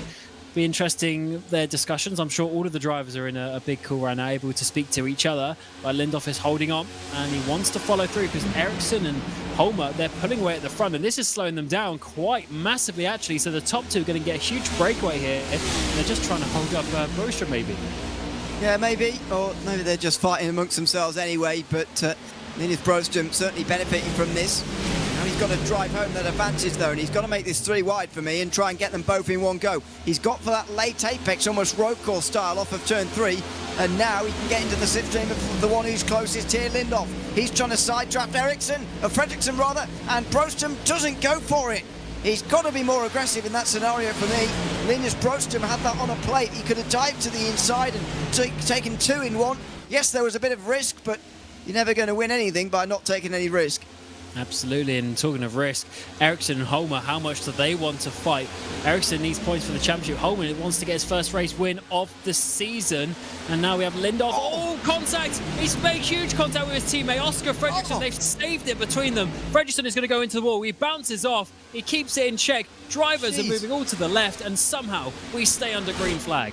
That is an unbelievable bit of driving from those two. Not to have the contact, which was silly, but the bit afterwards was unbelievable. The way that Fredriksson controlled the car there without crashing in front of the field. Look at the amount of drivers behind, by the way. It's a depleted field, but it would have caused an absolute pile-up. And fair play to Fredriksson for holding on. And again, Gunnarsson anticipating what he was seeing in front of him through turn 2. It just turns hard left, and he gains loads of places again. He was third. Brostrom gets back past him, but still 3 points for Brostrom and Gunnarsson as they close in on Aronson in the championship. So we've got Robert Eriksson, Oscar Motin. They're up 10 and 15 places. Lars Bulka is actually up 10 places himself after, I'm pretty sure, it was a lap down at one point. The top two are into the wall with even more cars in the wall. Gunnarsson, Bulka in the background. They're all pushing hard as we're getting close to the final 10 laps of this race. They've been let loose after that previous caution, and everyone is going for it a bit on these fresher tyres, and is certainly making some moves. Motin is going to be able to get past Robert Eriksson. That's for P6. Yeah, there's a couple of drivers we haven't really spoken much of so far, but shows you what you can do by staying out of trouble. Eriksson very close to trouble in that big pile-up, don't forget, and it's now moved up to 8th place, past Oscar Fredriksson, who had that trouble on the last couple of hours. Lars Bulka as well, who was one of the few drivers to make a green flag pit stop today and go a lap down, get the free pass, and is back in contention here as Jesper Eriksson goes for the lead. And Holmer doesn't challenge that one too much. Side by side into this corner we've seen multiple times, does not work. And Eriksson, to be honest, if it stays green, even if it doesn't, I think Eriksson should be the winner of this race, but you never know. Certainly the fastest driver out there on the track today, though. Brostrom is still in 3rd place. Meatball again for Helmbro. That is an interesting one because he was already down pit road. But anyway, he's having a bit of a trouble today after sitting 3rd place in the championship. This will definitely be a race that he drops, hopefully, in his score for the season points total. Then we're going to be getting Gunnarsson going up the inside in towards turn number 1. Is Brostrom on the outside? Polsky Logistics versus Alcantech. And once again, the outside line is actually pretty good to hold on down the back straight. He's going to just slot in that gap now, but Lindorf doesn't seem to be one to shy away from this. He's going to go for... he doesn't go for it turn 2. I do wonder whether if he'd have had that incident with Fredriksson a couple of laps ago, whether he would have gone for that had that not happened, because that will certainly be in the back of his mind, the fact that he was so near to a race-ending crash there for him and some of the others as well. He decides on this occasion to back out of it, and maybe that memory made him do so. As Gunnarsson looks low on Linus Brostrom. A huge battle for 3rd place here with Aronson back down to 12th place. Brostrom is getting very, very close to a point where he could knock on the door of a championship lead at the end of tonight. Don't think it's mathematically possible quite unless he wins, but he can get very, very close with a 3rd place. And that's why these couple of positions matter a lot, because you would assume Aronson in behind is only going to move forward potentially in this race, although he does have Oliver Wallen, their teammates, in behind as well, who's going to be wanting to come back himself. But Brostrom needs to hold on to these 2 places. These could be a crucial couple of points when we're literally talking of a couple of positions, a couple of points here and there, and you have the opportunity to have 2 of them in the final 10 laps of this race. He's going to be holding on. The issue for him is I do believe the 2 cars behind, on average, have probably been a bit faster this race. But Brostrom, more consistent as ever, and Lindorf is looking like a bit of a loose cannon. He's sliding around, he's pushing hard. You never know where a big mistake could come from. Yeah, he does look like he's sort of the one with the least to lose in this trio, and that is true, I suppose, factually. He is not involved in the championship, whereas Brostrom and Gunnarsson are going to be 2nd and 3rd by the end of the day if things stay as they are. Especially in Gunnarsson's case, he'll be twice as close as he was to the championship leader at the start of the day. More than twice as close. So they'll both be playing with a little bit of risk at the moment, or a little bit of risk management from these 2. Maybe not the same from Lindhoff. One of Lindhoff's teammates, by Oscar Motin. Oh, doors. Kenneth Tier there towards turn 3. That group of unlikely prospects for a top 10 all fighting over the places down the back end of that top 10. Gantz gets the meatball flag, another driver having some issues. He's just gone back down pit road as well. So the laps tick down. We've got Ericsson leading, Holmer behind. They're comfortable P1, P2.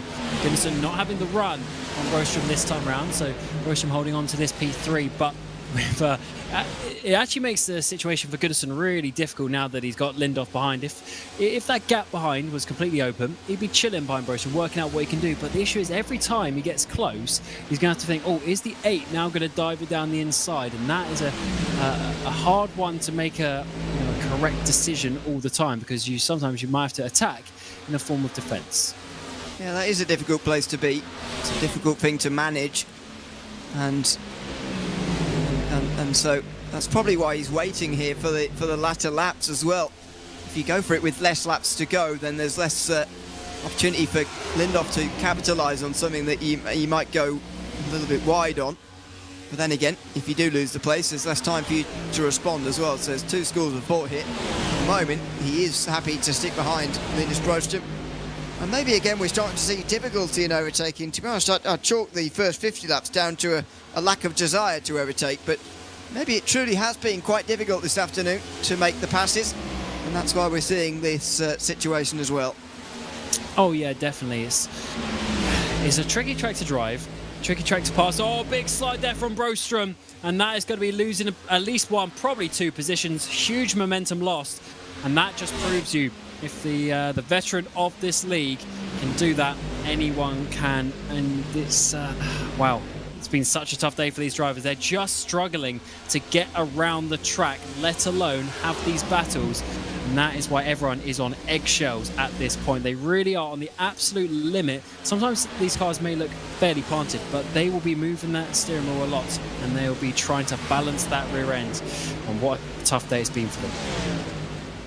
Yeah. It has. I've been amazed the amount of loose conditions we've seen from these cars today, off of turns and through the middle and entry of turn 2, which has been certainly the difficult part of this circuit. But even at this stage in the race, right in the rhythm, getting towards the end here, and still one of the top drivers, Linus Broström, able to make a mistake through turn 2. Shows you how difficult it is. But now Lindhoff is in the second position of this group. It, I think, opens things up a little bit. We've spoken time and again about how he's got little to lose. Well, that gives him the freedom to attack Gunnarsson in a way that Gunnarsson didn't have the freedom to do so when he was in the middle behind Broström. Oh, this is a tough one now for Gunnarsson to hold on, because he knows the 8 is coming from. One thing we do know about Jonas, though, obviously a champion a couple of years ago, I think it was in 2022, he was a champion.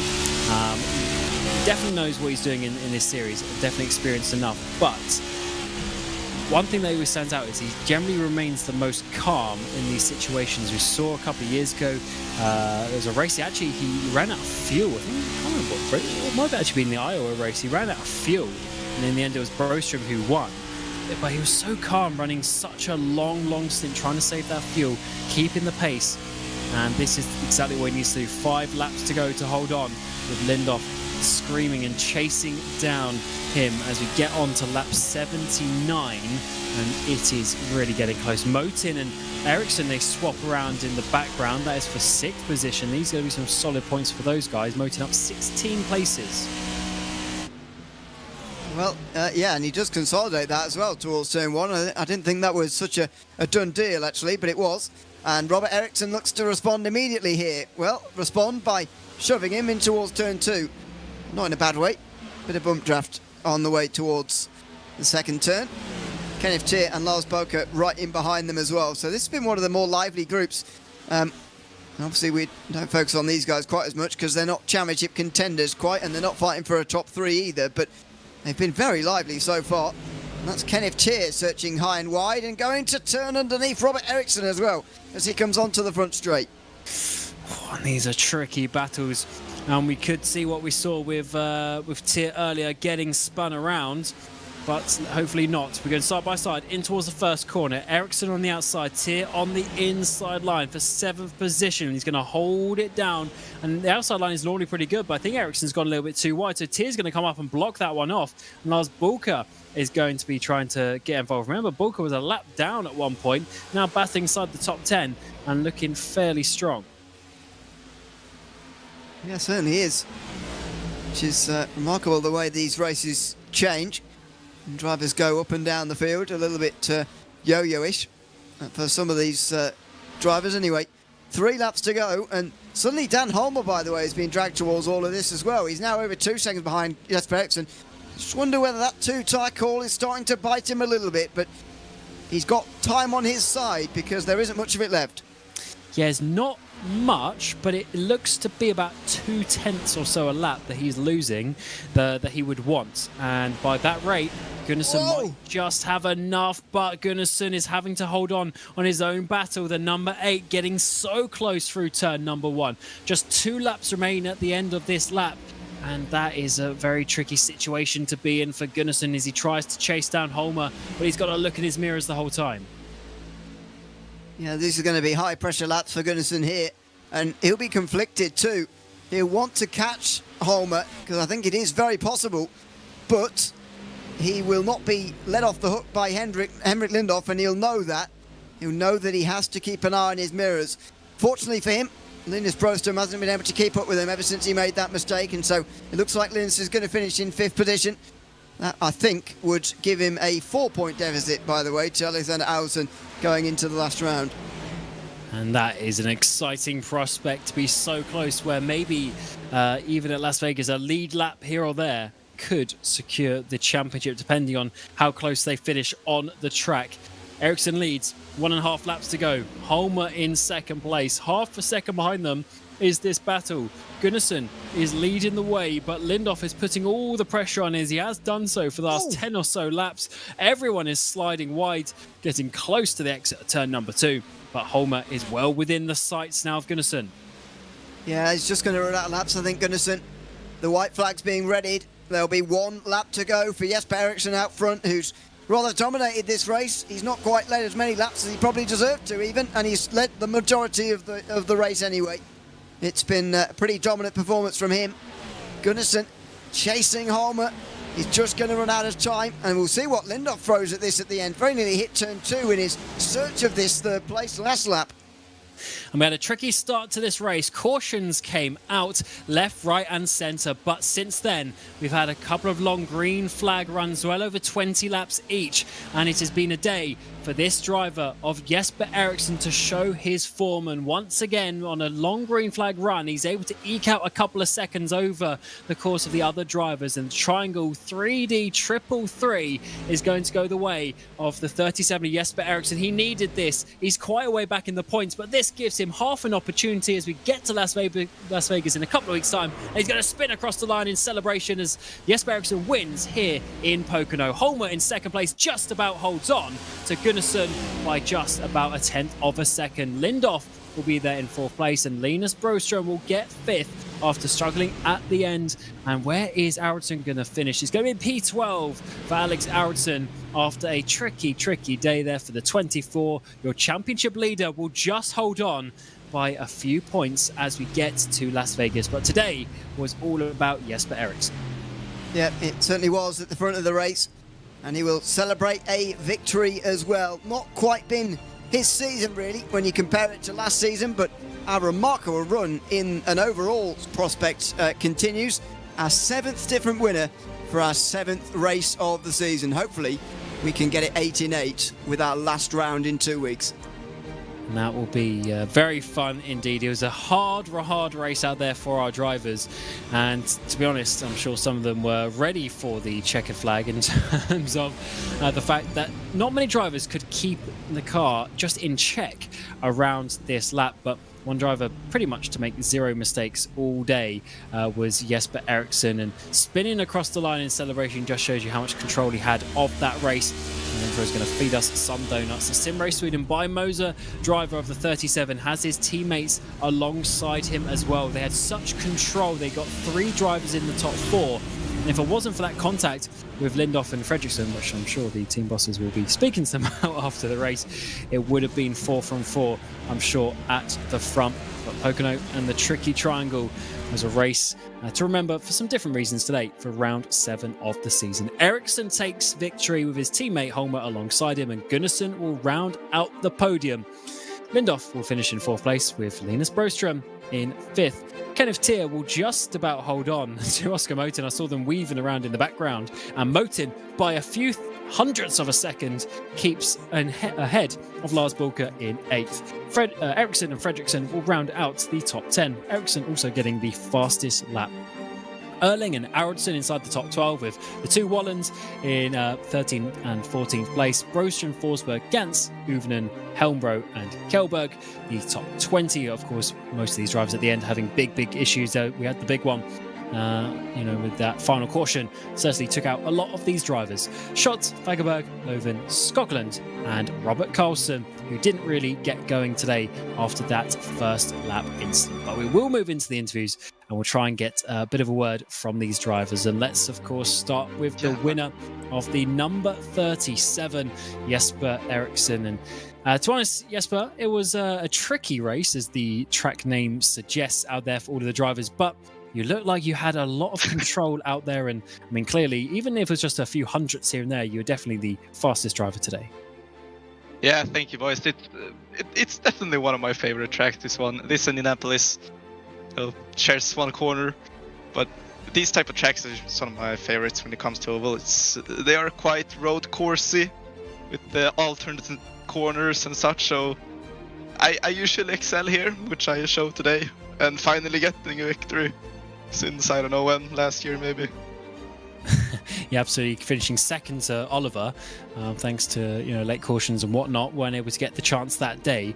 But today you did have the chance, and in that final stint, you had your teammate Holmer on 2 tyres, we believe. So were you looking, when it came to that final stint restart, you had a couple of drivers ahead of you. I guess you weren't really too worried that you could get to the front eventually. I was a bit worried about Daniel, because I knew that the drop-off here is marginal. I think it was towards the end here, like 3 or 4 tenths from our top times. So there's no drop-off really. And it was me who said to Daniel, just take 2 tires. What's the worst can happen? I mean, it's only track position and no drop-off. So I could have costed my own victory there. But super happy for him to get the P2. Such a good teamwork from everyone. And he told me to slow down so I could help him not lose a position to Jonas, but I wanted my victory. Yeah, and of course the last race at Iowa, the last 2 races at Iowa didn't really go your way for various reasons, got a couple of penalties, so you're sitting quite far off in the championship.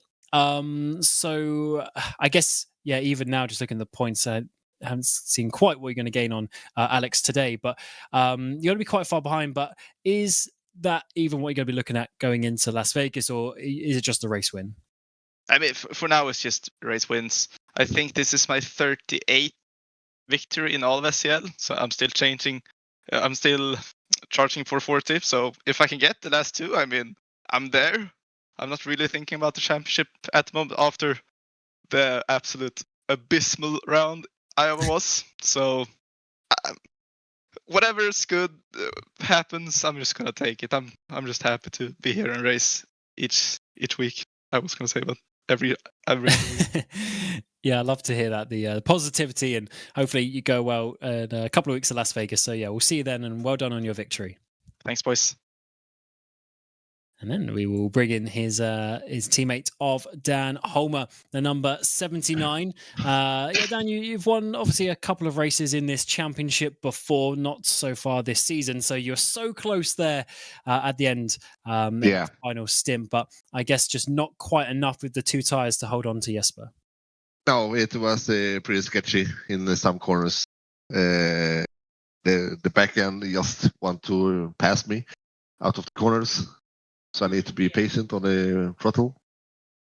And, I did let the Jesper go just to manage to take a P2.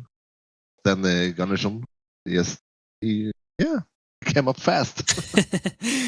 Yeah, certainly. It was a tough race actually for you. You spent a lot of time in that battle, you know, inside the top 10. It looked very tough out there. How was it as a driver today just to keep the car on the racing line? Because it seemed like people were even struggling to do that. Yeah, I did was more comfortable to stay behind someone and be in front. So yeah, you know, yeah, just go straight forward. Yeah, so yeah, a tough one out there. So well done on your P2, and Thank you. yeah, hopefully we'll speak to you in a couple of weeks in Las Vegas. Yeah. All right, and then we will bring in not a Sim Race Sweden driver, but of course Jonas Gunnarsson, the number 33 for Alken Tech. And once again, Jonas, you're looking very strong, very consistent out there on the track. No teammates to help you, but you still pull off another podium result. Yeah, it was. You need a teammate on this track to pass someone. It was very difficult when you got inside a 0.6 to drive. Yeah, we were going to ask about that because it seemed like there was very little proper overtaking going on, because every time someone tried to make an overtake, they crashed as soon as you go side by side. So was that quite frustrating from your side? Yeah, either you went all in the corner and going very early on the throttle, try to pass, or you lose like 3 or 4 cars if there was a pack behind you. So you had to go all in if you want to try to pass, or at the restarts. And you certainly gained some good points on Alex today. And even Peter, who had a terrible round. So you still got an outside chance of a championship. What do you feel like going into Las Vegas in a couple of weeks' time? Yeah, it feels good. I haven't. I took points on Linus and Arilson. I don't know how many points Jesper got, but yeah, it's still a chance. So go for it. Yeah, I like that. So yeah, good luck in Las Vegas in a couple of weeks' time. We'll speak to you then. Yeah, thank you. And that concludes the interviews here at Pocono. The tricky triangle certainly was a tough race out there, and the Triangel-3D 333 was certainly a tough one for these drivers. Difficult to overtake, difficult to keep it on the track, but Jesper Eriksson was able to come out on top. In a couple of weeks' time, we go to the Långakungen 369 at Las Vegas Motor Speedway to finish the season. What has been a shorter season here for Season 8, but the action will still go down to the wire as we have just a few points separating Araton and Broström at the top of the championship. We got drivers such as Gunnarsson and this man, Jesper Eriksson, coming for them with some outside chances as well. We thank you for watching. As myself, Cam, Roger, Ewan O'Leary alongside me, and Hugo Louise on the production of this RaceSpotTV broadcast. And until next time in a couple of weeks, we wish you a very warm goodbye.